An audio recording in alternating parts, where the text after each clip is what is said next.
Very welcome to JE classes mate परिवार। Hello student, मेरा नाम है प्रीति परियार और आप हमारे साथ पढ़ रहे हैं सिग्नल एंड सिस्टम। आज के लेक्चर में हम यूनिट 2 फोरियर ट्रांसफॉर्म का टॉपिक पढ़ेंगे। इसमें कौन सा टॉपिक हमने कवर कर लिया था? हमने फोरियर सीरीज कंप्लीट पढ़ ली थी, इसकी प्रॉपर्टी देख ली थी, फोरियर ट्रांसफॉर्म पढ़ा था, इसकी प्रॉपर्टी और जितने उससे रिलेटेड न्यूमेरिकल थे वो सब हमने कवर कर लिए थे।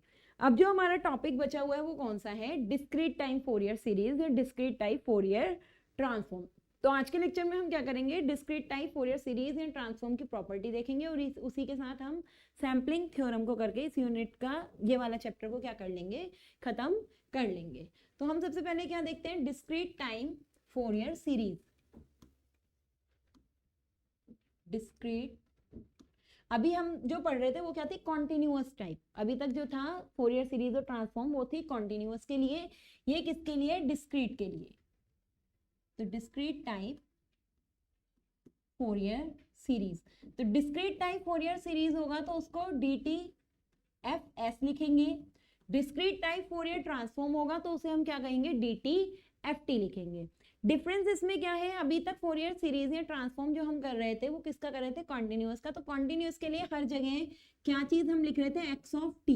पहले भी जब हमने कॉन्टिन्यूअस और डिस्क्रीट में डिफरेंस बताए थे तो क्या कहा था? कंटिन्यूअस हमारा क्या होता है?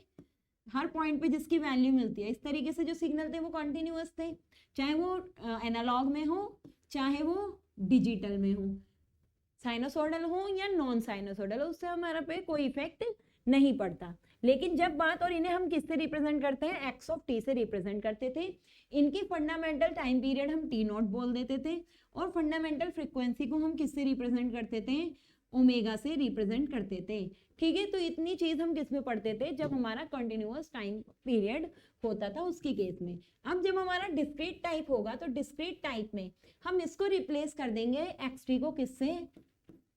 या तो एक्स एन से या फिर एक्स ऑफ ओमेगा से। ठीक है, यहाँ पर हम सैंपल्स की बात करते हैं तो सैंपल्स के टर्म में हम जो रिप्रेजेंटेशन लेंगे वो रिप्रेजेंटेशन हम किसका लेंगे? या तो एक्स एन का ले लेंगे या देखते हैं हम और किससे रिप्रेजेंट कर सकते हैं।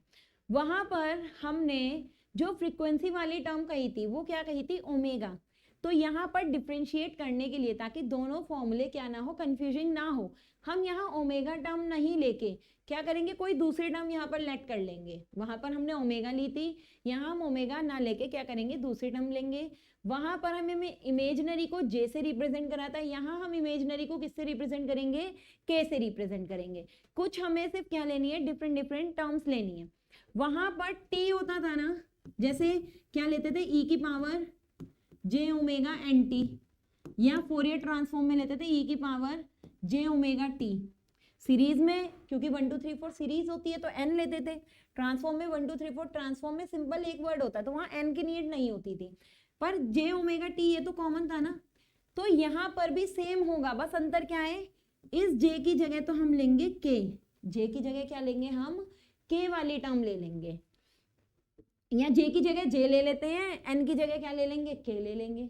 j की जगह j रख लेते हैं, n की जगह क्या ले लेंगे? k रख लेंगे। ओमेगा, ओमेगा की जगह इस तरीके से हम या तो ओम, सिग्मा, कोई ये वाला रिप्रेजेंटेशन कर लेंगे। और टी की जगह याद रखना, टी की जगह क्या ले रहे हैं? एन। यहाँ हम किसकी जगह एन ले रहे हैं? टी की जगह एन ले रहे हैं, इसलिए एन को हम क्या करते हैं? किसी अदर से रिप्रेजेंट कर देंगे, एन को हम के से रिप्रेजेंट कर देंगे चाहे। ठीक है, तो ये चीज याद रखना कि डिस्क्रीट टाइप में हमने क्या कर दिया? थोड़ी रिप्रेजेंटेशन अपनी क्या कर दी? चेंज कर दी है। डिस्क्रीट टाइप में थोड़ी रिप्रेजेंटेशन हमने क्या कर दी है? चेंज। तो डिस्क्रीट टाइप फोरियर सीरीज को शो करने के लिए हम क्या मानते हैं?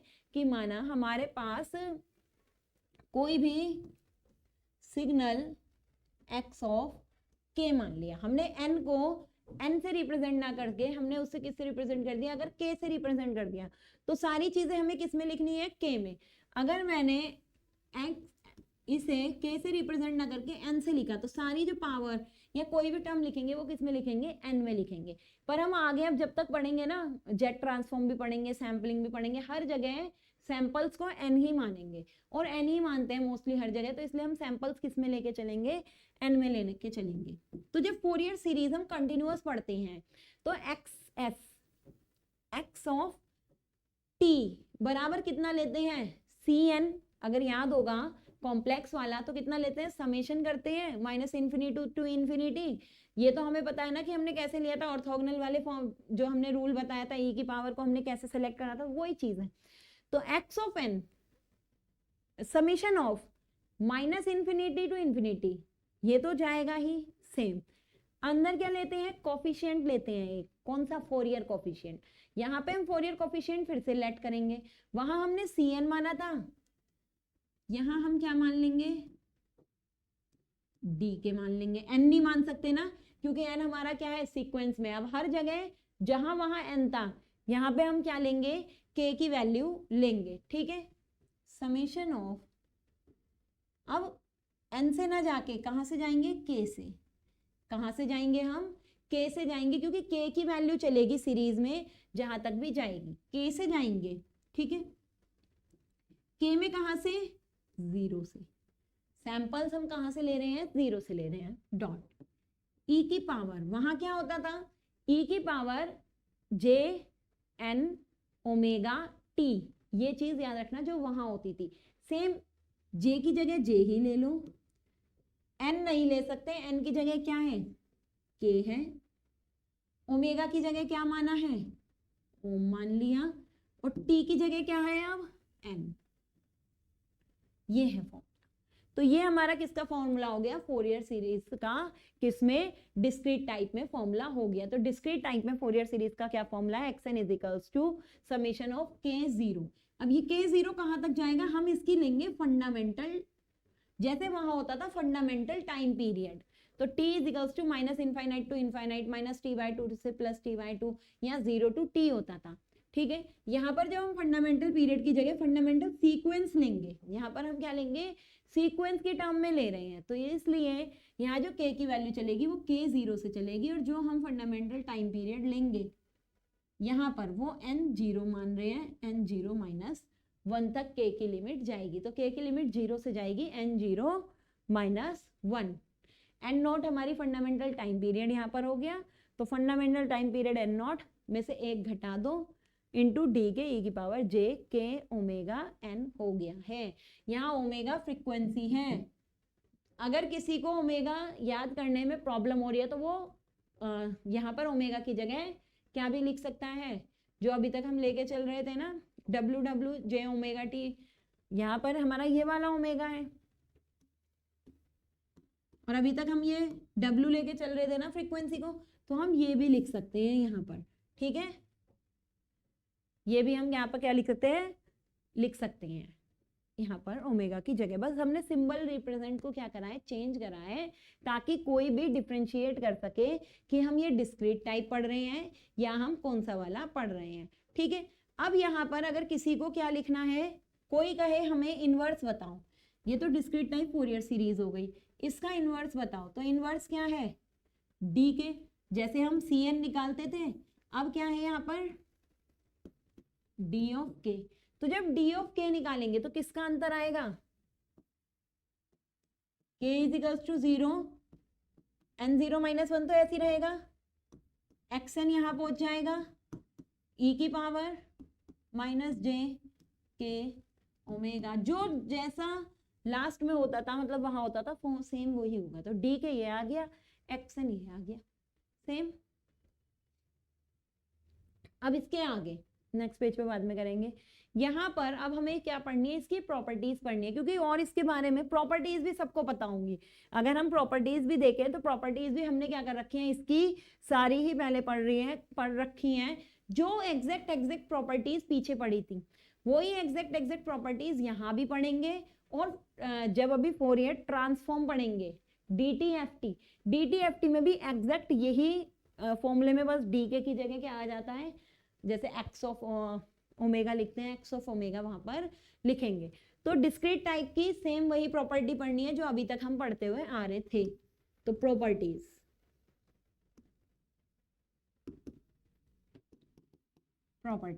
पहली प्रॉपर्टी हम कौन सी पढ़ते हैं, फर्स्ट प्रॉपर्टी, सब में कॉमन, आगे तक यही पढ़ोगे। चाहे लाप्लास हो, जेट ट्रांसफॉर्म हो, कहीं भी ये वाली प्रॉपर्टी पढ़नी ही है, लीनियरिटी। लीनियरिटी में सेम क्या होता है, होमोजेनिटी और सुपरपोजिशन दोनों को क्या करना चाहिए, फॉलो करना चाहिए। तो हमें क्या कहा है कि अगर xn है कोई, x1 ऑफ n, उसका Fourier transform, discrete type Fourier transform कितना है, d ऑफ k है, ठीक है। x2n है कोई, उसका फोरियर ट्रांसफॉर्म हमारा कितना है, डी की जगह कितना मानो, सी के मान लो। वैसे सी पीछे यूज हुआ था इसलिए सी अवॉइड करते हैं यूज करने से, फिर भी हमने कर लिया। अब सुपर पोजिशन को अगर ये फॉलो करेगा तो x1 of n plus x2 of, इसे कितना मान लो, x3 ऑफ n, यही तो है x3 ऑफ n बराबर किसके होगा,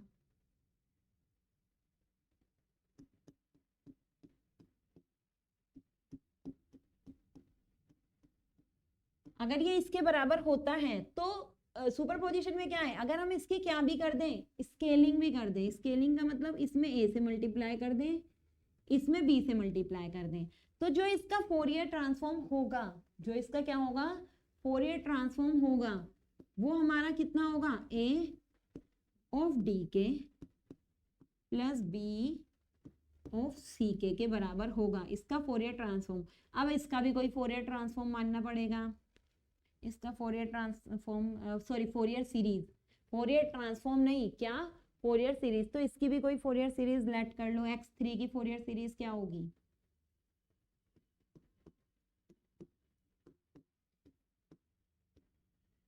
और यहाँ फोरियर सीरीज लिखना, फोरियर सीरीज,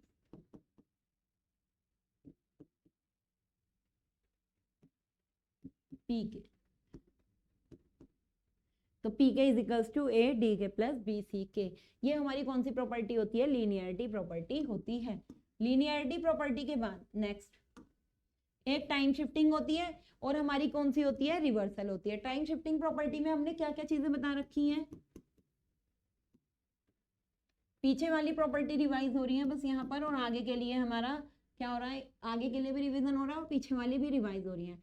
टाइम शिफ्टिंग में सेम, अगर हमारा xn की जो फोरियर सीरीज होती है वो हमारी कितनी है, d ऑफ k है, तो अगर मैं x में n माइनस एन नोट का क्या कर दूं, टाइम शिफ्ट कर दूं, चाहे यहाँ n प्लस एन नोट करूं, चाहे यहाँ n माइनस एन नोट करूं, तो जितने की भी शिफ्टिंग होती है हमें बस क्या करना पड़ता है, जितने की भी शिफ्टिंग होती है उतनी ही शिफ्टिंग कहाँ पहुंचानी पड़ती है, अपने शिफ्टिंग में पहुंचानी पड़ती है। फॉर्मूला ऊपर चला गया, यहां पर इस फॉर्मूले में पहुंचानी पड़ती है।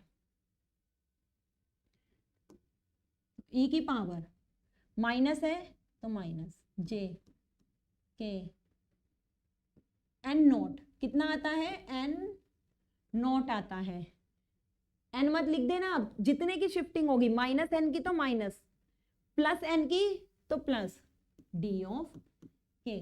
ये हमारी क्या होती है, टाइम शिफ्टिंग प्रॉपर्टी होती है। यही टाइम शिफ्टिंग प्रॉपर्टी हम अभी तक पढ़ रहे थे पीछे भी। नेक्स्ट है टाइम रिवर्सल, ठीक है। टाइम रिवर्सल में क्या करना है, एक्स ऑफ माइनस एन करना है, क्या करना है, एक्स ऑफ माइनस एन, तो एक लाइन सब में कॉमन है,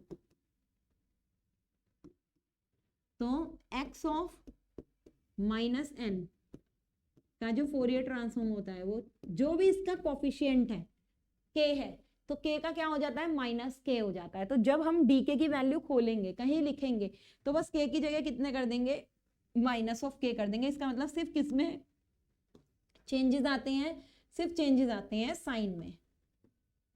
नेक्स्ट प्रॉपर्टी हमारी क्या हो जाती है, और कौन सी प्रॉपर्टी हमने पढ़ी है इसमें, मल्टीप्लीकेशन। शिफ्टिंग हो गई, रिवर्सल हो गया,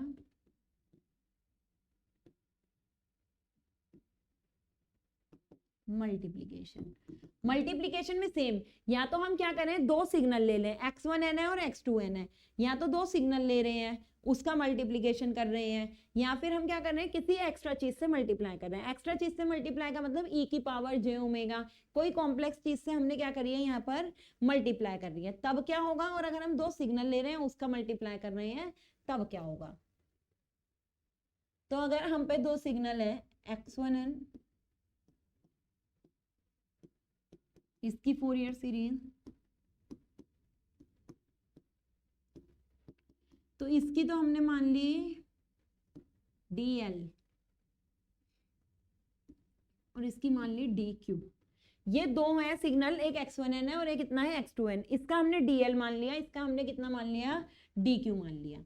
अब इस केस में अगर हम x1n की मल्टीप्लाई कर दें, कॉन्जुगेट नहीं मल्टीप्लाई, किससे, x2n से, तो जो हमारा आता है वो कितनी वैल्यू आती है, मतलब कि इसका जो फोरियर सीरीज आएगी वो कितनी आएगी, इसकी Fourier series summation of d of l dot d of k हमारा क्या है, सीक्वेंस जो चल रहा है, k हमारा क्या है, सीक्वेंस जो चल रहा है, उसमें से q क्या हो जाएगा, यहाँ पर माइनस हो जाएगा। q हमारा क्या था, जो हमारी दूसरी वाली टर्म है उसका फोरियर सीरीज कोफिशिएंट है। आपको यहाँ पे पूछेगा कि समीशन कहां से कहां तक लेंगे, समीशन वहीं से लोगे जो मेन फॉर्मूला है। मेन फॉर्मूला क्या है, यहाँ q में चेंज आया है ना, q में शिफ्टिंग आई है, तो q 0 से चलेगा और कहां तक जाएगा, n0-1, जो भी फंडामेंटल फ्रीक्वेंसी है उससे k तक, एक कम तक हमारा जाएगा। तो बस क्या हो जाएगा, dl पहले वाले का, dq दूसरे वाले का, उसमें शिफ्टिंग कितने से आ जाएगी, k से शिफ्टिंग आ जाएगी। k हमारा क्या है, number of Fourier series coefficient k हमारा होता है।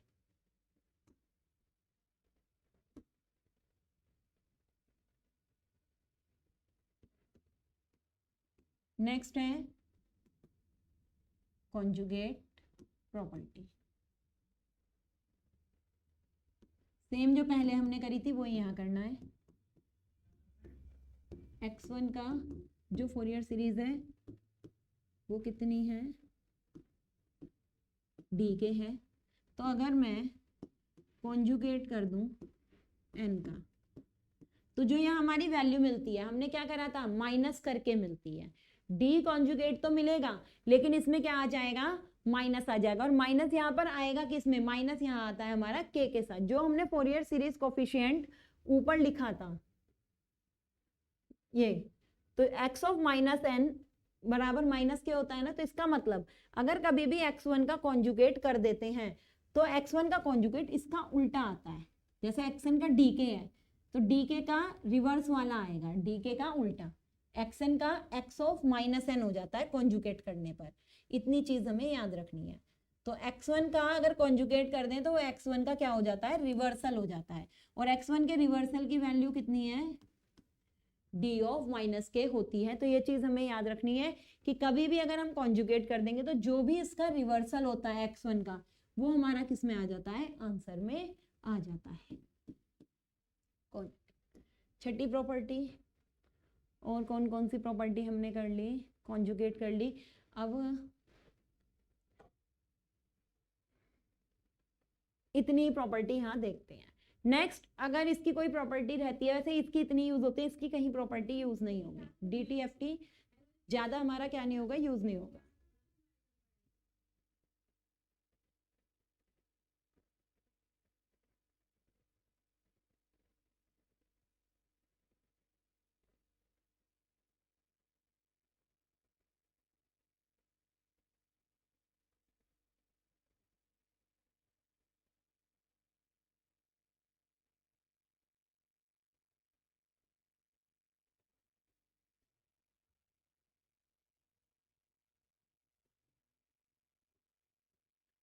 ठीक है, इसमें थोड़ा सा इशू आ गया था वॉइस में तो वॉइस की वजह से लेक्चर को थोड़ा क्या देना पड़ा, ब्रेक देना पड़ा। अब इसमें नेक्स्ट हमारा जो है वो क्या है, नेक्स्ट टर्म हमारी है फोरियर ट्रांसफॉर्म। ठीक है, हमने अभी तक क्या पढ़ा, फोरियर सीरीज पढ़ी। अब हम पढ़ेंगे डी टी एफ टी। आपके सिलेबस में बस इसका इतना ही है कि इसकी प्रॉपर्टीज पढ़नी है, ये क्या सीरीज होती है उतना पढ़ना है, और ज्यादा वाइड में क्वेश्चन वगैरह नहीं है। D T F T discrete time Fourier transform, वो था डिस्क्रीट टाइम फोरियर सीरीज। ये डिस्क्रीट टाइम बोलो या डिस्क्रीट टाइप बोलो, ठीक है। कंटिन्यूअस टाइम होता है जैसे, ऐसे डिस्क्रीट टाइम बोलो या डिस्क्रीट टाइप बोलो, और ऐसे यहाँ पर है डिस्क्रीट टाइम फोरियर ट्रांसफॉर्म। अब सेम जैसे हम फोरियर सीरीज पढ़ते थे, तो एक्सन की फोरियर सीरीज क्या होती थी, जब फोरियर सीरीज कंटिन्यूअस में पढ़ते थे तो एक्सटी की फोरियर सीरीज क्या होती थी, सी एन होती थी, ऐसी तो होती थी। ऐसी हमने यहाँ एक्सन की फोरियर सीरीज कितनी मान ली, डी के यहाँ पर मान ली, ये हमने करा है। अब हम पढ़ रहे हैं फोरियर ट्रांसफॉर्म। एक्सटी का फोरियर ट्रांसफॉर्म कितना होता था, एक्स ऑफ ओमेगा, जो उसकी फंडामेंटल फ्रीक्वेंसी थी वो होती थी। यहाँ हमारा एक्सन है, इसका फोरियर ट्रांसफॉर्म कितना होगा, जो हमारे यहाँ फंडामेंटल फ्रीक्वेंसी है, तो हमने यहाँ फंडामेंटल फ्रीक्वेंसी कितनी मांगी है, ऐसे ये वाला ओमेगा माना है, तो यहाँ पर हमारी यही फंडामेंटल फ्रीक्वेंसी होगी x of omega. Fourier transform होगा किसका, डिस्क्रीट का। तो जब हम फोरियर ट्रांसफॉर्म बताते हैं डिस्क्रीट टाइप सिग्नल का, तो जो हमारे पे सैंपल्स हैं, सीक्वेंस है, सीक्वेंस तो हम पे क्या है, सीक्वेंस हमारे पे क्या है, एक्सन ही है। अब इसका हमें क्या लेना है, फोरियर ट्रांसफॉर्म लेना है। तो इसका जो फोरियर ट्रांसफॉर्म होगा सेम जो हमने पहले अभी तक लेते हुए आ रहे थे। पहले फोरियर ट्रांसफॉर्म क्या कर रहे थे, एक्स ऑफ, इसका एक्स ऑफ ओमेगा, लेकिन हमने यहाँ पर फ्रीक्वेंसी फंडामेंटल कितनी मानी है, ये वाला ओमेगा का सिंबल माना है, तो ये वाला ओमेगा हमारा यहाँ पर आ गया। इसके बाद आगे फॉर्मूला वहां पर क्या होता था, x of omega is equals to कितना होता था, ई की पावर माइनस जे ओमेगा। वहां एन नहीं आता था, सीरीज में एन आता है नंबर, लेकिन जब ट्रांसफॉर्म करते थे तो खाली जे ओमेगा टी आता था, अगर याद हो।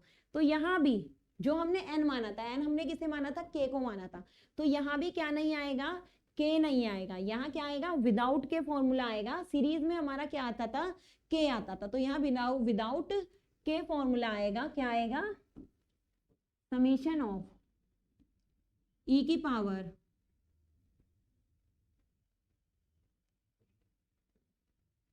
Minus j omega N. यहाँ वाला जो एन है वो हमने सीरीज में, मतलब डिस्क्रीट में हमने के माना है, के माना है ना, तो के जब वहां पर था, अब हमारा के कहाँ नहीं आएगा, इस वाले फॉर्मूले में हमारा क्या नहीं आएगा, के नहीं आएगा। हम फोरियर ले किसका रहे हैं, फोरियर ट्रांसफॉर्म किसका कर रहे हैं, एक्सन का फोरियर ट्रांसफॉर्म कर रहे हैं ना। यहाँ पर हम जो फोरियर ट्रांसफॉर्म कर रहे हैं डिस्क्रीट टाइप फोरियर ट्रांसफॉर्म जो हम कर रहे हैं वो किसका कर रहे हैं, एक्सन का कर रहे हैं, एक्स ऑफ एन। अब एन का कर रहे हैं ना, तो एन इज इक्वल्स टू, या तो 0 टू इन्फिनिटी कर दो, या इसे हम कितना कर सकते हैं, माइनस इन्फिनिटी टू इन्फिनिटी भी यहाँ पर लिख सकते हैं, ठीक है, चाहे 0 to infinity, minus infinity to infinity. इसके बाद अगर इसका क्या बताना है, इनवर्स फोरियर ट्रांसफॉर्म बताना है इस वाले का, तो इनवर्स फोरियर ट्रांसफॉर्म में क्या चीज हम लिखेंगे, एक्स ओमेगा तो हमने लिख दिया ई की पावर माइनस जे ओमेगा करके। अब यहाँ पर हमें इनवर्स बताने के लिए इनवर्स सिर्फ किसकी वैल्यू निकालनी है, एक्सन की वैल्यू निकालनी है, तो एक्सन बराबर क्या हो जाएगा, 1/2 पाई इन्फिनिटी टू इन्फिनिटी, ये चीज हम यहाँ पर कर देंगे। तो इसे चाहे लिमिट को क्या कहा है, माइनस इन्फिनिटी टू इन्फिनिटी भी डाल सकते हैं, क्योंकि ये जो वैल्यू निकलेगी वो कहाँ से जाएगी, जो ऑर्थोगोनल होगा ये किसके लिए होगा, माइनस इन्फिनिटी टू इन्फिनिटी के लिए ही होगा। अब यहाँ पर हमें क्योंकि पता है, हम ये लिख सकते हैं कि x of omega is equals to, अब प्रॉपर्टी पढ़नी है डायरेक्ट, पर प्रॉपर्टी से पहले एक चीज और बताते हैं। प्रॉपर्टी में हम इसे ऐसे लिख सकते हैं, एक्स एन ई की power minus j omega N, और क्योंकि हमें पता है कि ई की power minus j omega N की वैल्यू हमारी कितनी भी होती है, 1 भी होती है, तो उसके अकॉर्डिंग अगर ये माइनस इन्फिनिटी से इन्फिनिटी डाल रही हैं, माइनस इन्फिनिटी से 0 या 0 पे अगर इसकी वैल्यू देखें तो हमारा ये कितना आ जाता है, 1 आ जाता है। उस केस में एक्स ओमेगा हमारा यहाँ कितना हो जाता है, हम ये कह सकते हैं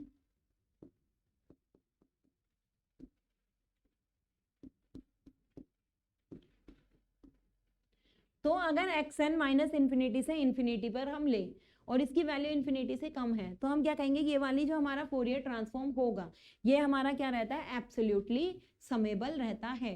ठीक है, अगर ये केवल कब एग्जिस्ट करेगा, जो एक्स एन हमारा एग्जिस्ट करेगा केवल कब, जब इसकी वैल्यू इन्फिनिटी से क्या होगी, छोटी होगी। और जब इसकी वैल्यू इन्फिनिटी से छोटी होगी या ये एग्जिस्ट करता है तो हम इसे क्या बोलते हैं कि ये हमारा क्या है, एब्सोल्युटली समेबल होता है। तो ये एब्सोल्युटली समेबल की या फोरियर ट्रांसफॉर्म के एग्जिस्ट करने की कंडीशन हो गई। और यही कंडीशन हमारी कहाँ भी होती है, नॉर्मल फोरियर ट्रांसफॉर्म में भी होती है, जहां हम कह देते हैं कि x of T is less then infinity पे वो क्या रहता है, एब्सोल्युटली इंटीग्रेबल। वहां हम एब्सोल्युटली इंटीग्रेबल बोलते हैं। और जब भी बात आती है सीक्वेंस की, सैंपल्स की, तो सैंपल्स में हम बोलते हैं एब्सोल्युटली समेबल, क्योंकि वहां जो फॉर्मूला बनता है वो ऐसे बनता है ना, वहां पर हमारा फॉर्मूला बनता है इंटीग्रेशन ऑफ 0 टू टी या फिर इंटीग्रेशन ऑफ टी ई की power minus j omega t, ये होता है। तो इसलिए वहां हम बोलते हैं एब्सोल्युटली समेबल, एब्सोल्युटली इंटीग्रेबल। लेकिन यहाँ हमारी वैल्यू क्या हो रही है, सम हो रही है, ऐड हो रही है, इसलिए इसे हम क्या बोलते हैं, एब्सोल्युटली समेबल।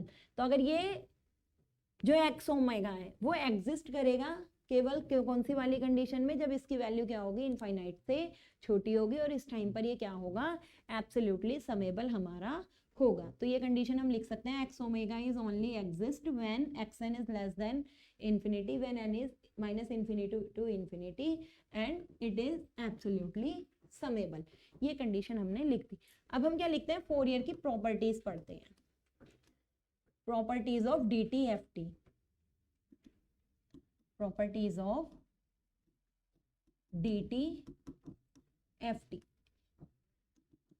ये हो गई हमारी dt ft की प्रॉपर्टीज।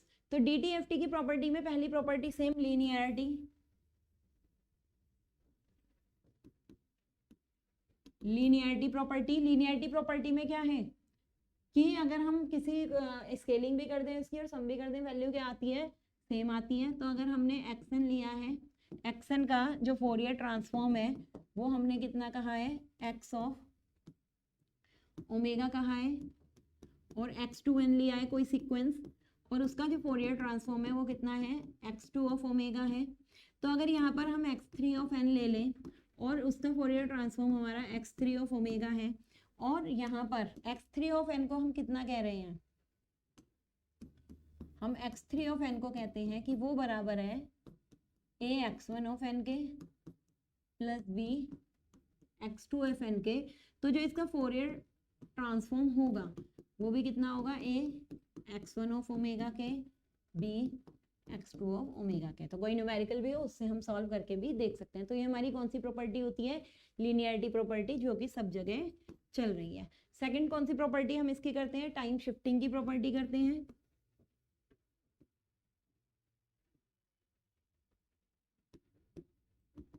टाइम शिफ्टिंग की प्रॉपर्टी में अब हमें क्या करना है, शिफ्टिंग लानी है। इसमें x ऑफ n का हमने Fourier transform x of omega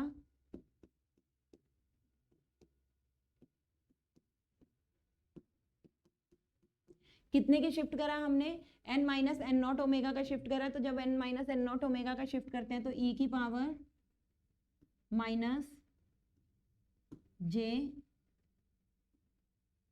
n naught omega term यहाँ पर आ गई इंटू एक्स ऑफ ओमेगा। जितने की भी शिफ्टिंग होगी, माइनस एन की शिफ्टिंग होगी तो माइनस एन, प्लस एन की शिफ्टिंग होगी तो प्लस एन, जितने की भी शिफ्टिंग होगी वही हमारी कहाँ चली जाती है, पावर में चली जाती है। तो शिफ्टिंग और ये साइज ध्यान में रखनी है। अगर यहाँ प्लस एन की होगी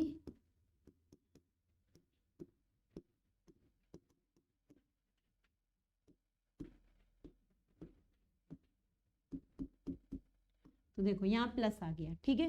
तो ये चीज याद रखनी है कि शिफ्टिंग माइनस की हो रही है तो माइनस साइन, प्लस की हो रही है तो प्लस साइन।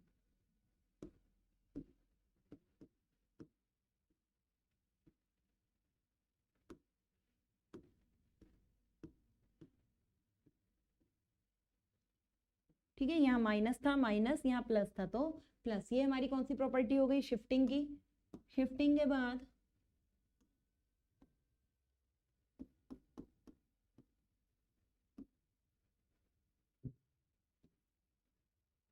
क्या करते हैं, टाइम रिवर्सल। एक्शन है, अब एक्शन का हमें क्या करना है, टाइम रिवर्सल करना है। अगर हम इसका टाइम रिवर्सल करते हैं, यहाँ टाइम रिवर्सल के साथ, टाइम रिवर्सल में केवल क्या चीज आती है, टाइम रिवर्सल अभी छोड़ के पहले पीरियोडिसिटी देखते हैं। इसमें पीरियोडिसिटी होती है,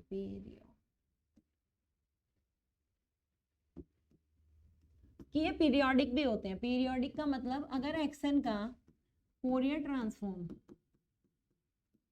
एक्स ओमेगा होता है और एक्शन में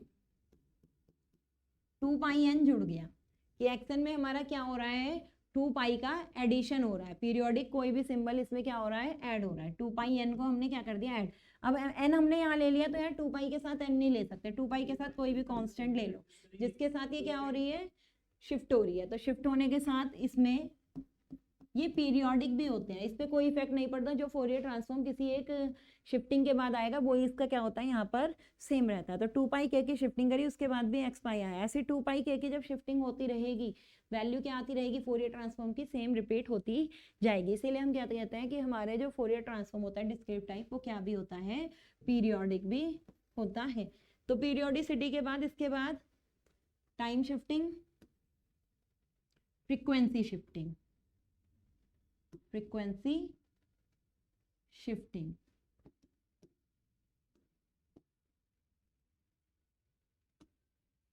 फ्रीक्वेंसी शिफ्टिंग में एक्सन का फोरियर ट्रांसफॉर्म हमारा कितना हुआ, x of omega. Frequency shifting का मतलब e की पावर j ऑफ किससे मल्टीप्लाई कर देते हैं, हम यहाँ पर मल्टीप्लाई करते हैं। अगर प्लस से कर रहे हैं तो माइनस आएगा, माइनस से कर रहे हैं तो प्लस आएगा। अगर मैंने माइनस से करा, e की power j omega n naught ही लिख दिया यहाँ पर, कि हमने कितने की शिफ्टिंग करी है फ्रीक्वेंसी की, हमने एन नॉट की यहाँ पर शिफ्टिंग करी है। जे ओमेगा एन नॉट से अगर हम यहाँ मल्टीप्लाई करते हैं तो जितने की भी यहाँ शिफ्टिंग करी है, जितने की भी इसमें जो फ्रीक्वेंसी मानी है हमने, ये ओमेगा मान रखी है ना, यहाँ जो फ्रीक्वेंसी मानी है वो कितनी मानी है, ओमेगा मानी है। तो ओमेगा को बाद में लिख देते हैं, चलो, ई की power minus j N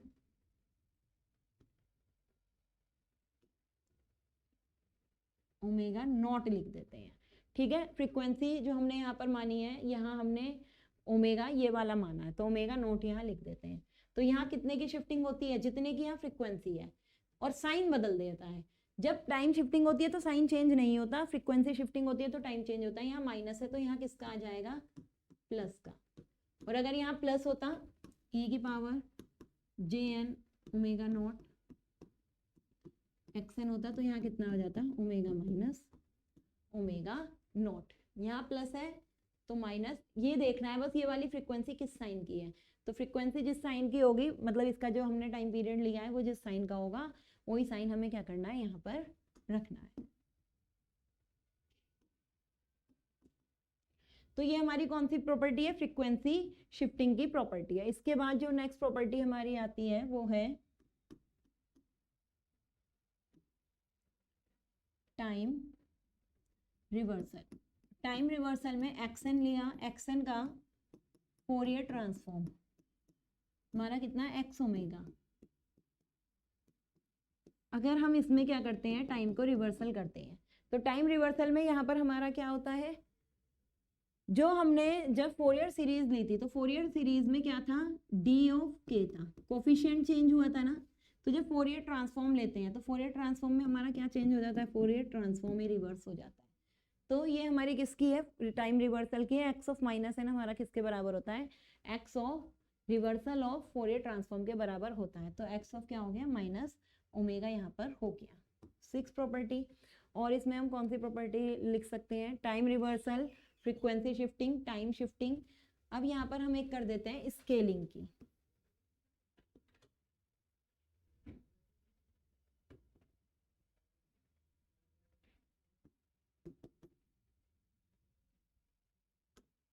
same वही कंपेयर करके दिखा रहे हैं जो हमने पीछे भी पढ़ी है, इसीलिए बहुत ज्यादा एक्सप्लेन नहीं कर रहे, प्रूफ नहीं कर रहे, कोई भी प्रॉपर्टी एग्जैक्टली सेम है जो हमने पीछे पढ़ी है। स्केलिंग, एक्सन लिया, एक्सन का फोरियर ट्रांसफॉर्म करा, एक्स ऑफ ओमेगा आया, अब मैंने यहाँ स्केलिंग कर दी। अब देखो स्केलिंग की मर्जी है, मैं मल्टीप्लाई में कर रही हूँ या डिवाइड में कर रही हूँ, एक याद रखो, दूसरा जस्ट उसका क्या होगा, अपोजिट होगा। तो अगर मैंने यहाँ के से स्केलिंग कर दी, किससे स्केलिंग कर दी, के से स्केलिंग कर दी, तो ओमेगा में कहा जाता है, डिवाइड में के आ जाता है।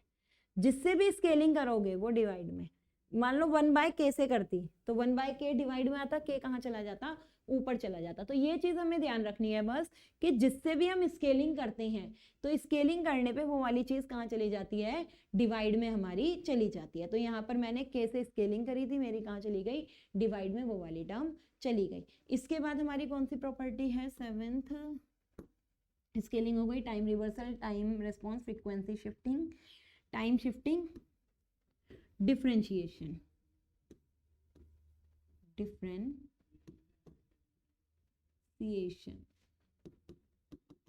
तो ये वाली डिफरेंशिएशन आ गई हमारी किसमें, टाइम डोमेन में। एक तरीके से कह दो कि ये हम किस में ले रहे हैं, टाइम डोमेन में ले रहे हैं। टाइम डोमेन में अगर डिफरेंशिएशन की प्रॉपर्टी अगर हम देखते हैं कि एक्सन, ये लाइन सब में कॉमन है, सब में लिखनी है, Fourier transform x omega.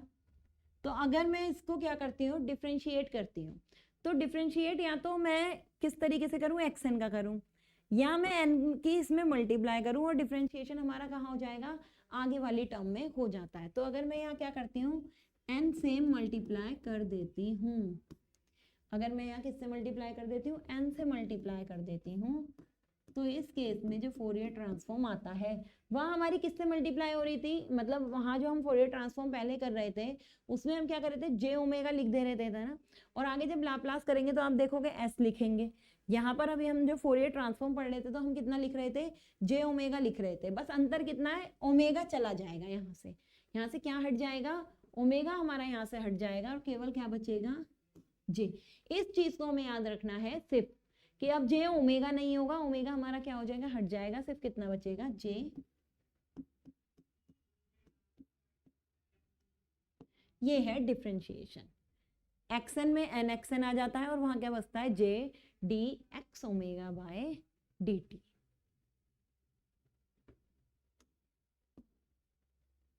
Differentiation हो गई मोस्टली सारी, अब ये खत्म ही हो गई, कॉन्जुगेट भी हो गई है, डिफरेंशिएशन भी हो गई है, टाइम रिवर्सल भी हो चुकी है, और हमारी क्या बची, कॉन्जुगेट इसमें करी है हमने, डिफरेंशिएशन, स्केलिंग,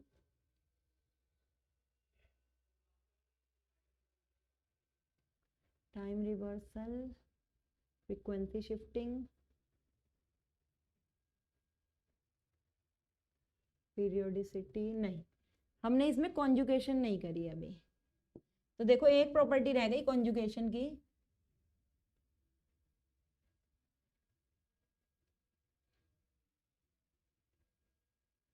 एट नंबर, कौन सी प्रॉपर्टी रह गई, कॉन्जुगेशन और एक कॉन्वोल्यूशन। दो प्रॉपर्टी आ गई याद, कॉन्जुगेशन और कॉन्वोल्यूशन। कॉन्जुगेशन में क्या है, एक्सन है, एक्सन का फोरियर ट्रांसफॉर्म एक्स ओमेगा है। अगर मैंने एक्सन का कॉन्जुगेट कर दिया और उसका फिर मुझे फोरियर ट्रांसफॉर्म चाहिए, तो जो हमारा फोरियर ट्रांसफॉर्म आएगा इसका, उसका भी क्या हो जाता है, कॉन्जुगेट होता है। ये है normal conjugation property. Conjugation property पहले भी यही थी, सीरीज में भी यही थी, सीरीज में भी कॉन्जुगेशन कर रहे थे उसके अपोजिट के बराबर है। यहाँ जो कॉन्जुगेशन होता है वो उसके किसके बराबर होता है, रियल पार्ट के ही बराबर होता है। 9th property convolution. Convolution same है, जैसे मल्टीप्लीकेशन होता है ना उसी की तरह ही हमारा कॉन्वोल्यूशन होता है। अंतर क्या होता है, जब मल्टीप्लीकेशन करते हैं तो कॉन्वोल्यूशन में कुछ अलग से ऐड होता है, कॉन्वोल्यूशन करते हैं तो वो किसके बराबर आ जाता है, मल्टीप्लीकेशन के ऐड आ जाता है। जब फोरियर ट्रांसफॉर्म करा था तो हमारा उसमें 1/2 पाई अलग से मल्टीप्लाई हुआ था, अगर याद हो फोरियर ट्रांसफॉर्म जब करा था तो मल्टीप्लाई करने पर 1/2 पाई अलग से आ रहा था, तो यहाँ पर बस वो नहीं आता। मल्टीप्लीकेशन तो हमने शायद कर लिया ना, ये नहीं करा मल्टीप्लिकेशन भी, अच्छा अभी हमने मल्टीप्लिकेशन भी नहीं करा, ठीक है। तो यहाँ हम लेते हैं दो सिग्नल, x1n उसका फोरियर ट्रांसफॉर्म है x1 ऑफ ओमेगा, x2n इसका फोरियर ट्रांसफॉर्म है x2 ऑफ ओमेगा। इसका हमें क्या करना है, कॉन्वोल्यूशन करना है। तो इनका जो कॉन्वोल्यूशन होता है वो ट्रांसफॉर्म के मल्टीप्लिकेशन के बराबर आता है। सिंपल। कॉन्वोल्यूशन हमेशा बराबर किसके आता है, हमारा मल्टीप्लिकेशन के बराबर आता है। तो convolution is equal to multiplication of both the Fourier transform signal. x1 पहले वाले का फोरियर ट्रांसफॉर्म था, x2 दूसरे वाले का फोरियर ट्रांसफॉर्म था, दोनों के मल्टीप्लिकेशन के बराबर हमारा क्या आता है, कॉन्वोल्यूशन आता है। ठीक है, ये हमारी कुछ प्रॉपर्टीज हो गई, मोस्टली यही हमारे एग्जाम में आती हैं। एग्जाम में अगर आएंगी तो इतनी प्रॉपर्टी से हमारा सारा हो जाएगा। अगर मल्टीप्लिकेशन की भी होती है, यहाँ मल्टीप्लिकेशन की दे नहीं रखी, मतलब शायद तुम्हारे बुक वगैरह में, चलो लिख देते हैं मल्टीप्लिकेशन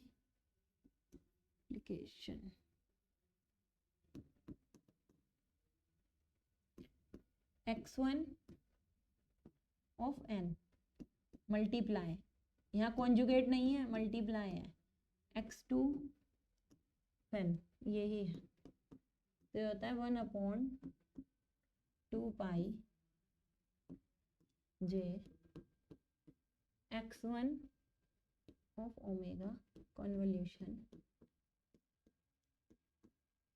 ये याद रखना, ये हमारी मल्टीप्लिकेशन की प्रॉपर्टी होती है। मल्टीप्लिकेशन में 1/2 पाई j, कहीं कहीं पे हो सकता है j नहीं लिखा होगा, तो 1/2 पाई j x1 convolution of x2 के बराबर ये हमारा होता है।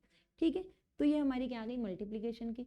अब शायद कोई भी नहीं बची होगी, मोस्टली सारी प्रॉपर्टीज यहाँ हो गई हैं।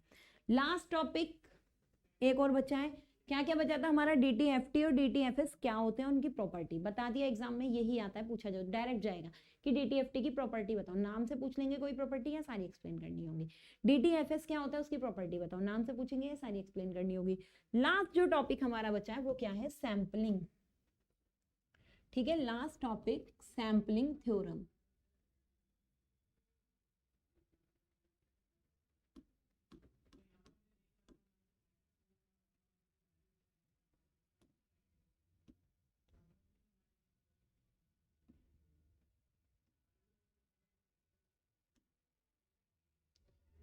ठीक है, सैम्पलिंग थ्योरम। सैम्पलिंग थ्योरम क्या है, सैम्पलिंग थ्योरम एक मेथड है।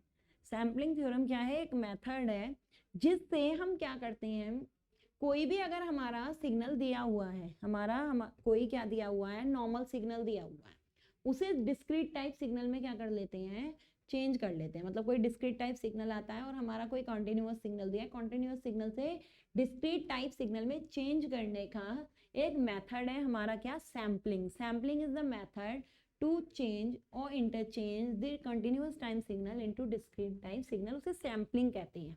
जो सैम्पलिंग थ्योरम बताई थी, ये हमें किसने बताई थी, एक शैनन साइंटिस्ट थे, शैनन जो थे, शैनन ने बताई थी। तो इसलिए कई जगह जहां लिखा आता है इसे सिर्फ सैम्पलिंग थ्योरम ना लिखकर क्या भी लिखते हैं, शैनन सैम्पलिंग थ्योरम भी लिखते हैं।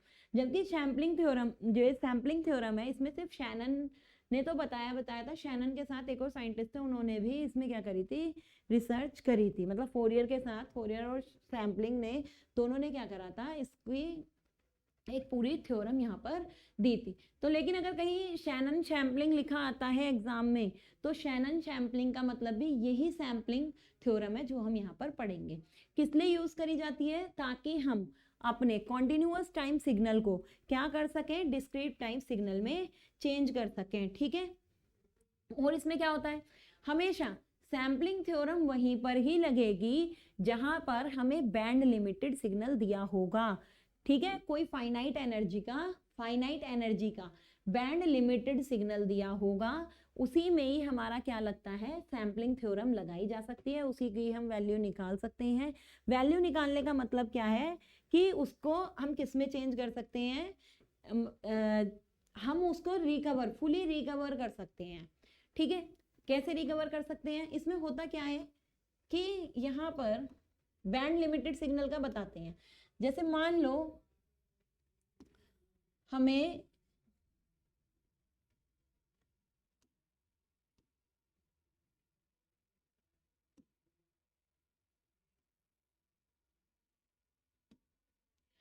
कोई ना इस तरीके से सिग्नल दिया होगा, यहाँ पर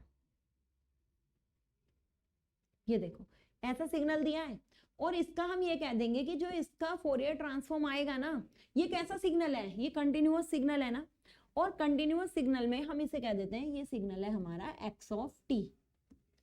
ये सिग्नल हमारा क्या है? X of T. और इसका जो फोरियर ट्रांसफॉर्म है, अभी ये डिस्क्रीट नहीं है, दिख रहा होगा कि ये हमारा कैसा सिग्नल है? कंटिन्यूअस टाइप सिग्नल है ये हमारा। और इसका जो हमारा फोरियर ट्रांसफॉर्म होता है वो हमारा कितना होता है? एक्स ऑफ ओमेगा लिख दिया।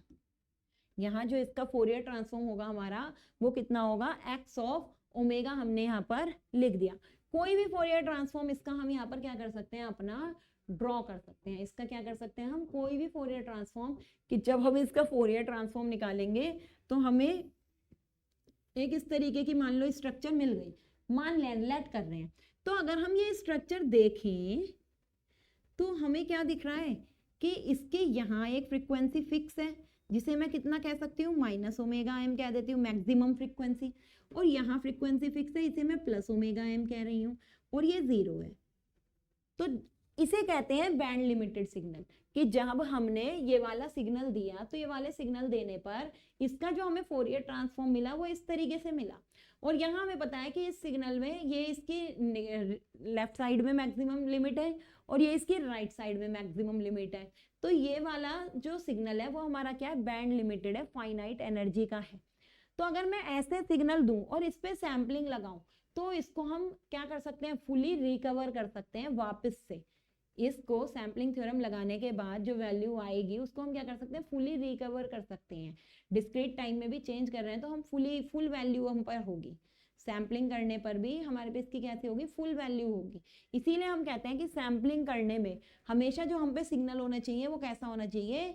बैंड लिमिटेड फाइनाइट एनर्जी का, या फाइनाइट सिग्नल होना चाहिए, जिसके क्या नहीं होने चाहिए? कोई भी frequency component, fundamental frequency omega m है ना, देखो यहाँ पर फंडामेंटल जितनी फ्रीक्वेंसी है उसमें जो हायर फ्रीक्वेंसी है, हायर फ्रीक्वेंसी कितनी है? Omega m. ये बहुत सारी फ्रीक्वेंसी होंगी यहाँ अंदर, लेकिन हायर मैक्सिमम यहाँ पर ये है, मैक्सिमम यहाँ पर क्या है? ये वाली है। तो हायर फ्रीक्वेंसी से क्या नहीं होना चाहिए? ज्यादा नहीं होना चाहिए। तो ऐसे सिग्नल को हम क्या करते हैं? यूज करते हैं, क्योंकि इसमें क्या होता है? यहाँ पर फुली सिग्नल हमारा क्या हो जाता है? रिकवर हो जाता है। और फुली सिग्नल रिकवर करने की एक कंडीशन होती है जो अब हम निकालेंगे। क्या होती है? उसमें ओमेगा एस की जो वैल्यू आती है, ओमेगा एस की वैल्यू आती है वो ग्रेटर देन इक्वल 2 WM आती है। ठीक है, 2 ओमेगा एम आती है, वो अभी हम डेराइव करेंगे। या फिर सैम्पलिंग फ्रीक्वेंसी की वैल्यू आती है, इसे नाइक्विस्ट रेट भी बोलते हैं। नाइक्विस्ट रेट से भी हम समझा सकते हैं, पर न्यूक्विस्ट इतना तुम्हारे में है नहीं, तो हम सिर्फ सैम्पलिंग फ्रीक्वेंसी भी बोल सकते हैं कि fs is greater then 2 FM। होती है कंडीशन, कि जब ये कंडीशन लगती है तभी हम अपने सिग्नल को फुली क्या कर सकते हैं? रिकवर कर सकते हैं। अदरवाइज अगर ये कंडीशन नहीं लगती, fs लेस देन हो जाता है या fs इज ग्रेटर देन खाली fm होता है, तो हमारी वहां पर फुली रिकवर करने की कंडीशन नहीं लगती है। फुली रिकवर क्या? अब मान लो सैम्पलर, यहाँ पर हमने एक सैम्पलर लिया, सैम्पलिंग थ्योरम लगा रहे हैं, एक यहाँ क्या लिया? सैम्पलर लिया। सैम्पलर मतलब एक फंक्शन जिसमें एक स्विच लगा रखा है, और स्विच लगाकर उसे क्या कर रहे हैं? एनटीएस एक वो दे रहे हैं, उस पर एनटीएस टाइम पीरियड पर स्विच को क्या कर रहे हैं? ऑन ऑफ कर रहे हैं। अब सैम्पलर जब स्विच लगाया तो यहाँ तो हमने ये अपने बैंड लिमिटेड सिग्नल दिए, जो हमारा क्या है? XT है। और यहाँ हमने क्या दिए? एक फिक्स इम्पल्स सिग्नल दिए। यहाँ हमने क्या दे रखे हैं? एक फिक्स इम्पल्स सिग्नल दे रखे हैं। फिक्स इम्पल्स सिग्नल कैसे? इस तरीके से,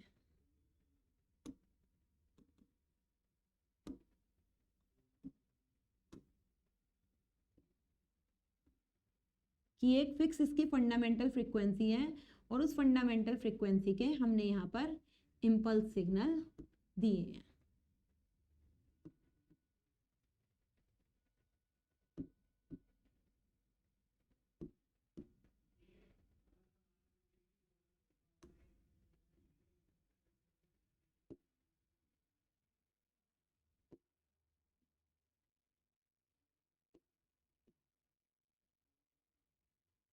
ठीक है, तो इस तरीके से हमने क्या दे दिए, एक फंडामेंटल फ्रीक्वेंसी के यहाँ पर सिग्नल दे दिया। ये कौन से हमारे इम्पल्स सिग्नल है, ये कौन से सिग्नल है हमारे इम्पल्स। ये 0 पे वैल्यू है यहाँ पर, यहाँ कितनी है TS, 2TS, 3TS। TS का सैम्पलिंग की वजह से मैंने TS कह दिया, या फिर खाली TT भी लिख सकते हो। ऐसी 4TS, ऐसी N तक जाएगा, NTS तक जाएगा ना, NTS। ऐसे यहाँ -TS, -2TS, -3TS, ये कहाँ जाएगा -NTS तक जाएगा। तो ये हमारे क्या हो गए यहाँ पर, एक इम्पल्स सिग्नल हो गए। जिस इम्पल्स सिग्नल का जो फंडामेंटल टाइम पीरियड है वो कितना है, 1 TS का इसका फंडामेंटल टाइम पीरियड है। फंडामेंटल फ्रीक्वेंसी कितनी हो गई, TS इजिकल्स टू क्या होता है, TS इजिकल्स टू अगर यहाँ पर हम लेते हैं तो TS इजिकल्स टू क्या होता है 2π/ω। तो 2π/ω इसकी फंडामेंटल फ्रीक्वेंसी यहाँ पर हो गई। तो जब हम ये सैम्पलर में देंगे तो सैम्पलर से जो हमें आउटपुट मिलेगा वो आउटपुट हमें कैसा मिलेगा,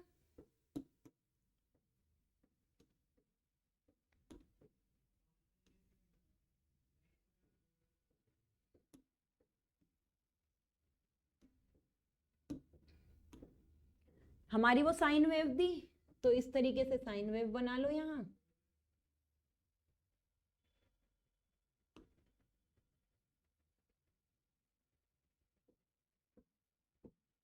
ये साइन वेव बना ली, और साइन वेव में कौन से इंपल्स साथ में दिए हैं, यही वाले इंपल्स तो साथ में दे रखे थे हमने, ये वाले। ये एरो से ही तो रिप्रेजेंट करते हैं, चाहे एरो बना दो ऐसे डॉट बना दो।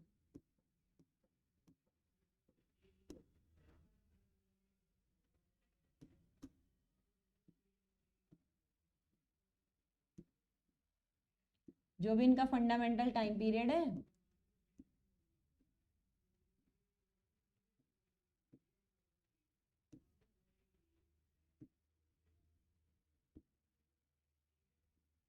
बाकी जगह 0 है तो ये भी आउटपुट पे वैल्यू नहीं देगा, बाकी पे ये भी क्या करेगा 0 वैल्यू देगा। तो इस तरीके से हमें क्या मिल जाते हैं, सैंपल्ड सिग्नल मिल जाते हैं। ये हमारे कैसे सिग्नल है, ये हमारे सिग्नल है सैंपल्ड। इसे हमने डेल्टी बोल दिया, चाहे डेल्टी कह दो या सीटी कह दो। इसे हमने एक्सटी कह दिया, एक्सटी कह दो, या इसका कोई दूसरा नाम ले दो। तो हमने यहाँ पर 2 सिग्नल दिए, एक डेल्टी दिया, एक एक्सटी दिया, और ये हमारे सैंपल होके आ गए। सैंपल होके आने वालों को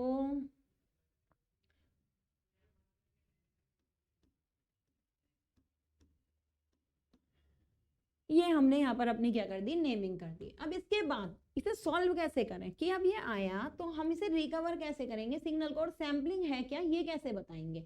तो हमें पता है ये जो एक्सेस ऑफ टी आया यहाँ पर, ये हमारा एक्चुअल में है क्या, यहाँ ये दोनों सिग्नल को क्या कर दिया है, मल्टीप्लाई ही तो कर दिया है। ये जो दोनों सिग्नल आए थे डेल्टी वाला और एक्सटी वाला, दो अलग अलग सिग्नल को हमने यहाँ पर क्या करा है, मल्टीप्लाई करा है।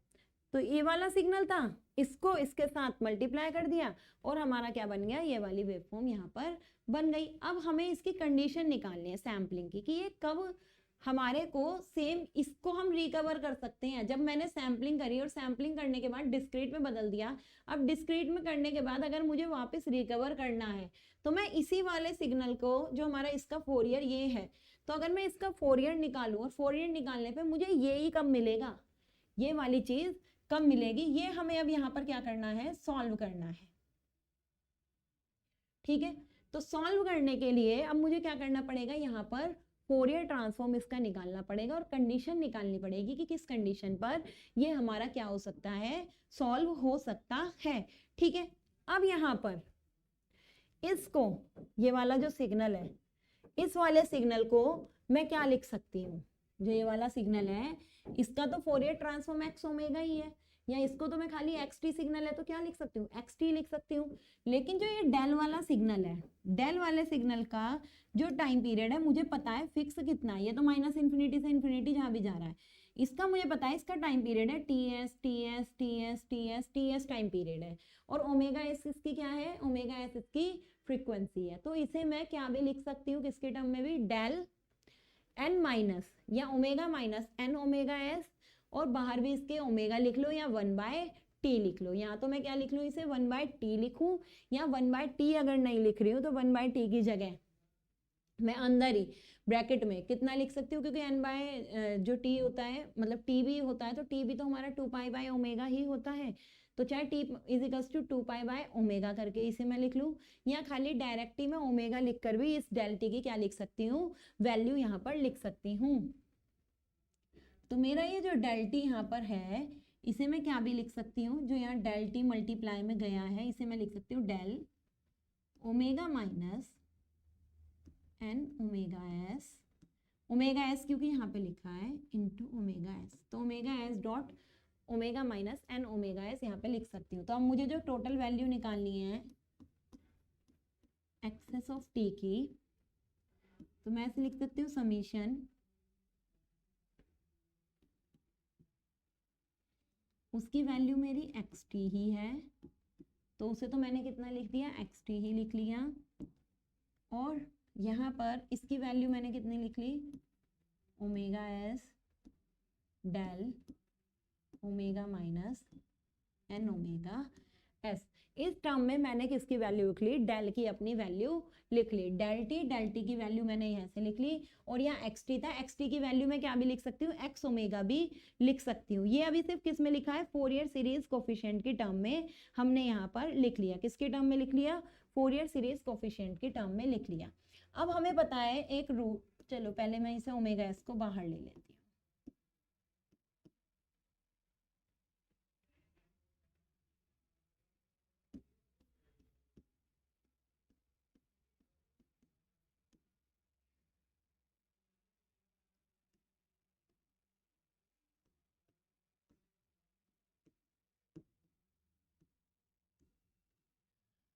अब यहाँ पर मुझे पता है कि जो मेरा एक प्रॉपर्टी होती है एक्स टी डॉट डेल के साथ कुछ भी हो, ऐसी एक्स एन डेल के साथ कुछ भी हो, तो जो भी डेल के साथ होता है वो किस में आ जाता है, एक्स के साथ वाले से क्या कर जाता है, रिप्लेस कर जाता है। जो भी डेल के साथ होता है वो किसके साथ रिप्लेस कर जाता है, एक्स के साथ वाले में रिप्लेस कर जाता है। तो अगर मैं इसका सारे में ओमेगा ओमेगा की टर्म में फोरियर मैं इसका अगर कर देती, यहाँ पर अगर मैं इसका फोरियर ट्रांसफॉर्म या फोरियर सीरीज लिख देती, तो फोरियर सीरीज लिखने की कंडीशन में, अच्छा यहाँ साथ में एक स्टेप चलो और छोटा कर देती हूँ, फोरियर सीरीज मैं यहीं पे इसकी लिख रही हूँ। फोरियर सीरीज इसकी मुझे क्या करना है, फोरियर सीरीज लेनी है। इसका मैंने क्या करा, फोरियर सीरीज यहाँ पर ले ली। तो फोरियर सीरीज जब मैं इसकी लिखूंगी तो ये तो हो गया एक्स ऑफ ओमेगा, और यहाँ x of omega x of omega, ये एक्स एस ऑफ ओमेगा, मैंने वहां एक्स एस मांगा था, यहाँ एक्स टी माना था। तो यहाँ पर 1/t, ये कितना आ जाएगा, यहाँ पर 1/t है, यहाँ पर सॉरी 1/2π, ओमेगा एस कॉमन लिया 2π, ठीक है। अब यहाँ पर हम क्या लिख सकते हैं, या तो इसे 1/t पहले ही ले लेते, जब मैं ओमेगा एस यहाँ नहीं लेती, तो ओमेगा एस 1/t 2π/ओमेगा होता है ना, तो अगर मैं ओमेगा नीचे ले आऊं तो यहाँ 1/t आएगा, एक्स ऑफ, इसे किसके अंदर ला सकती हूँ मैं, और यहाँ लिमिट कितनी है इसकी, ये माइनस इन्फिनिटी टू इन्फिनिटी तो चल रही है,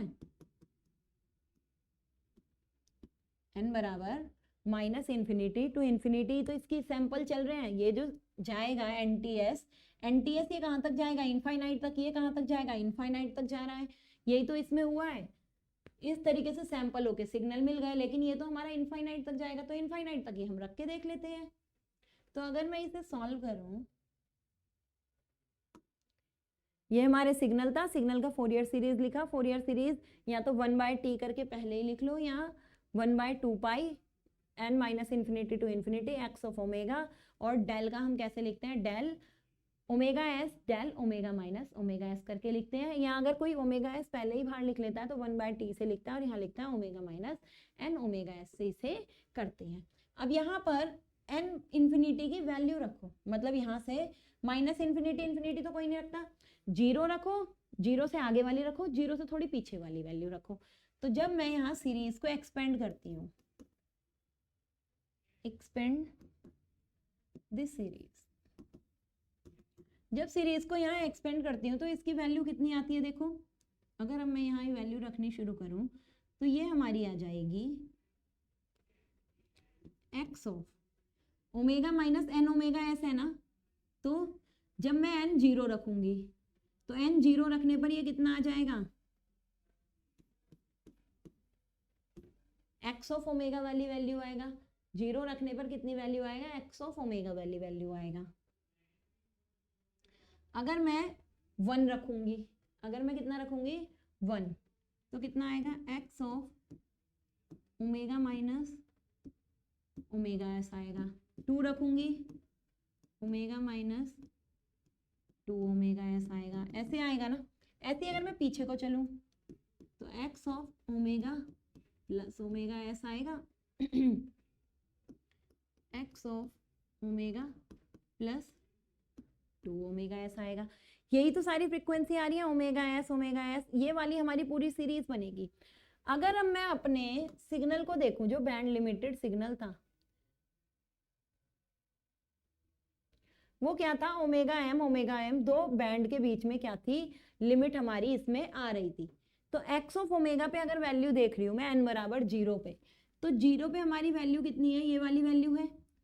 और जब ओमेगा बराबर ओमेगा एस है, ओमेगा बराबर कितना है, ओमेगा एस है, उस पे वैल्यू कितनी आ रही है, ये ओमेगा बराबर मैंने ओमेगा एस लिया है, यहाँ पर हमने क्या माना है, ओमेगा एम माना हुआ है, तो उसकी वैल्यू यहाँ कितनी आ रही है, ये वाली वैल्यू आ रही है। तो अगर मैं इसे ड्रॉ करूं,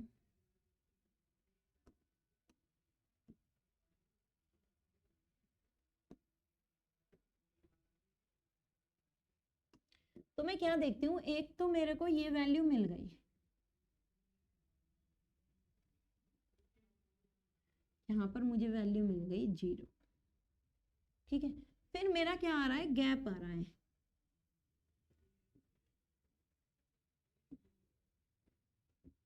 फिर मेरा गैप आ रहा है।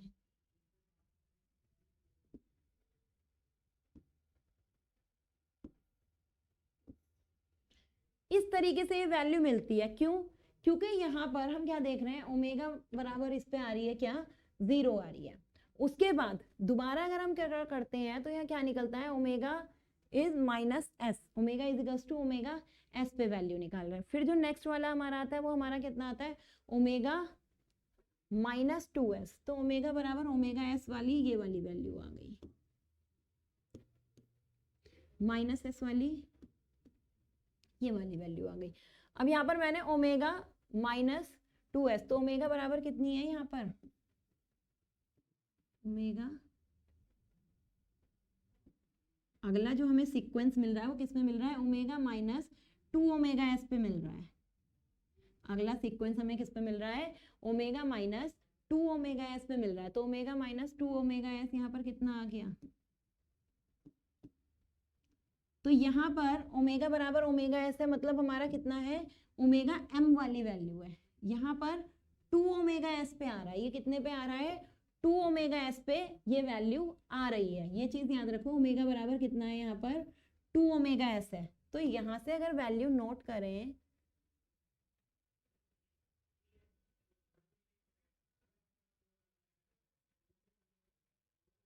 यहाँ से ये तो हमारी ओमेगा एम पे वैल्यू है ना, तो अगर अब मैं इसे यहाँ बनाऊं तो ये तो मैं ऐसे लिख सकती हूँ ना, ओमेगा एस ना लिख के ओमेगा एस में सेकंड पॉइंट पे लिख दूंगी, ये ओमेगा एम था, यहाँ ओमेगा प्लस ओमेगा एम आ रहा है, यहाँ ओमेगा एम आ रहा है, ऐसे ओमेगा प्लस 2 ओमेगा एम आएगा, ओमेगा प्लस 3 ओमेगा एम, लेकिन ये मिल किस पे रहा है, ओमेगा एस 2 ओमेगा एस पे, ये ओमेगा बराबर ओमेगा एस पे, ये ओमेगा बराबर 0 पे, ये माइनस ओमेगा एस पे। इस तरीके से ही हमें यहाँ क्या मिलती जाएगी, वैल्यू मिलती जाएगी। तो हम यहाँ पर क्या कह रहे हैं कि ये जो हमें वैल्यू मिल रही है omega s, omega m, omega 2 omega m, इनकी जगह ये ओमेगा बराबर रख दो बस। यहाँ पर बस हमें कितनी रखनी है, ओमेगा की वैल्यू रखनी है। मैंने नीचे सिर्फ तुम्हें समझाने के लिए लिखा है कि ये तो हमारा प्रॉपर वो है जो हमारे को सिग्नल हमने लिया था, ओमेगा एम वाला तो सिग्नल क्या करा था, हमने लिया था। हमने जो कंडीशन निकाली है उससे हमारा क्या निकला है, 1/t x omega minus N omega s हमारा यहाँ पर निकला है ना। तो यहाँ से हम क्या रख रहे हैं, बस इसकी ओमेगा की वैल्यू रखने हैं। अभी मैं एफ के टर्म में अलग बताऊंगी, ओमेगा के टर्म में बताई। तो यहाँ पर ओमेगा की बस मुझे क्या करनी है, वैल्यू पुटअप करनी है। तो अगर मैं यहाँ ओमेगा की वैल्यू पुटअप करूं तो एक ओमेगा की वैल्यू यहाँ से कितनी आएगी, ओमेगा बराबर माइनस ओमेगा एस। तो अगर मैं यहाँ पर वैल्यू रखना चाहूँ तो यहाँ पे वैल्यू कितनी आ जाएगी, ओमेगा की जगह दोनों वैल्यू रखनी है, minus omega s plus omega s, minus omega is equals to minus omega s, omega is equals to plus omega s, omega is equals to 2 की प्लस में और ओमेगा इज इक्वल्स टू -2 में। तो दोनों अगर मैं यहाँ वैल्यू रखूंगी इसी में ही, ये डायग्राम पहले बनाओगे फिर समझने के लिए यहाँ मैंने रिप्लेस कर दिया। तो आपको बस एक डायग्राम बनाना है लास्ट वाला, समझने के लिए इतना ये सारी चीजें बार बार ड्रॉ करके दिखा रही हैं। तो omega is equals to minus omega s, omega is equals to plus omega s. तो प्लस वाली वैल्यू अगर ओमेगा में जुड़ेगी तो ज्यादा आएगी ना, माइनस वाली वैल्यू ओमेगा में जुड़ेगी तो पहले से तो कम आएगी, लेकिन वैल्यू आएगी तो किससे ज्यादा, ओमेगा से तो हमारी वैल्यू क्या आ रही है, ज्यादा ही आ रही है। तो इसलिए जो ये वाली वैल्यू होती है, ये वैल्यू हमारी कितनी होती है, omega s minus omega m, omega s plus omega m. तो इसी तरीके से हमारी क्या बनती हुई चली जाती है, सीरीज बनती चली जाती है। यहाँ omega s minus omega m, omega s plus omega m, ऐसे यहाँ minus omega s minus omega m, ये माइनस था ना, minus omega s plus omega m. हमने इस वाले पॉइंट में क्या करा है, अपनी बस वैल्यूज को जोड़ा है। तो ओमेगा एम में एक बार एस जोड़ दिया और माइनस वाला रख दिया, फिर ओमेगा एस में क्या करा, ओमेगा एम में जोड़ा, ओमेगा एम में जोड़ा, एक बार माइनस वाले में जोड़ा, एक बार प्लस वाले में जोड़ा, ओमेगा एस को जोड़कर ये वाली सीरीज हमने क्या कर ली, पूरी ड्रॉ कर ली। ठीक है,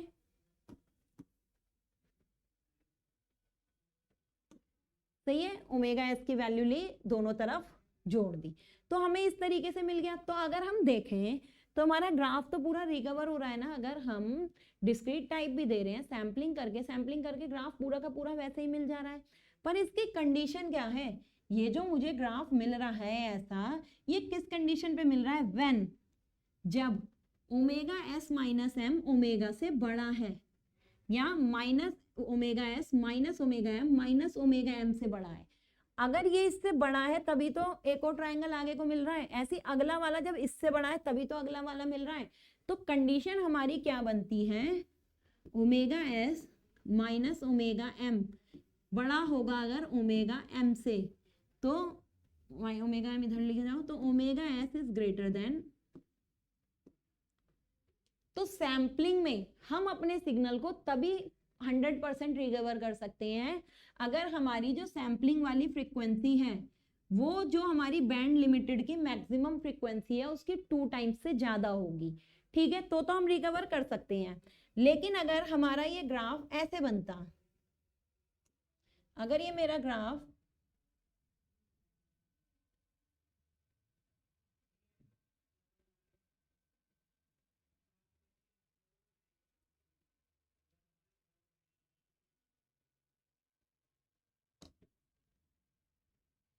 अगर ये मेरा ग्राफ इस तरीके से बनता,